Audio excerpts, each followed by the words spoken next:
less than what we'll be able to do this missions trip for. We'll fly out of Atlanta into Las Vegas, and fortunately we're not there to gamble, so you won't lose anything in Las Vegas. And we'll take about an hour and a half and 2-hour drive down to St. George, where they're at, in very southern end of Utah. You say, is that Mormon country? Yes, it is. But they've already seen established a great work there amongst the people that believe that salvation comes through good works, that you are able to do more and more good works, and it will accumulate and raise you to a higher level with God.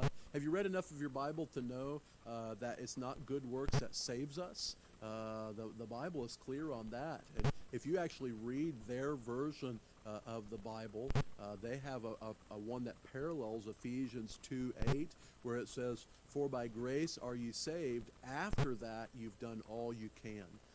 That is an actual quote from their other holy book, and it's the real impression, basically, that it's dependent on me, and God does His part too. But Brother Ricky and Miss April and their boys, Carter and Cash, I've seen a ministry established, and their message is this, that Jesus Christ is the one who has paid it in full, and you come to Him for salvation. And I'm just so thrilled with what God's doing there, and excited to get to be there personally and see what's going on. And I'm really encouraged with whoever else would have a heart as well to come, especially you summer lovers, because they said it might be pretty warm there. He said probably not above 120 degrees. So it'll be a great trip, and we'll sweat. It'll be a great sweat for Jesus time, okay? So a home missions trip, if you're interested in that, this next week, you don't have to commit to it, but we want to start formulate that interest to see what the size of our group would be. We will probably cap it at that 18 number, just because that's the size of place that we can rent. Once you get above that, we're renting multiple places, and it could get very expensive. And so, home missions trip. First Responders Sunday, September 8th.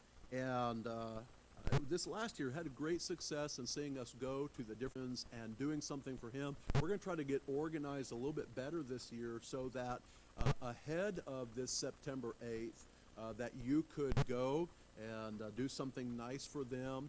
We also want to put it on a board so that we're not overlapping, so you say, hey, somebody already claimed that one, I'll go to this one. But encourage our firefighters, police officers, EMS workers, and then as well have a special day on September 8th. I have a friend, actually it's a cousin of one of my very best friends, who's a pastor himself, but he was there on 9/11. Matter of fact, ran out of the tower before it collapsed. They told him, go back inside, it's okay. He said, I'm from Arkansas, we don't go back in the building. And literally he and his friends left out of the building right before the building collapsed. He'll be here to give his testimony and preach for us, and I think you'll be really excited to get to hear from him. Actually work, would somebody take time at the fair to come in and listen to a gospel presentation? You would be amazed. The Barnes family for years had a gospel booth at the fair and had hundreds of people come and listen to the gospel plan, and some even have gotten saved. And so it's something that encouraged my heart, that since Gary Barnes, I know it may be a little bit more than our church could do, because it is 10 consecutive days, Sundays included. That's 2 Sundays, 10 consecutive days that you have to man that. But I do believe if churches will band together and a church will take a day, and we can get several churches involved where they come in and take a day, and all under the same tent, the Georgia for Jesus tent that we would put up, I really believe it's doable. So you pray about that. I spoke to those pastors. I'll see them again February 20th. And I'm praying if 4 or 5 of those pastors come and say, we're in, we want to do it, then we'll get prepared to do it. So you pray about that. I don't know if I have the green light. I know this much. The Lord said, don't do it alone, okay? Our church is not, we don't have enough manpower to do it for 10 consecutive days in October. You say, why is that? We also have a Christian school. We've got other things going on. And so we're really hoping to team up with some churches.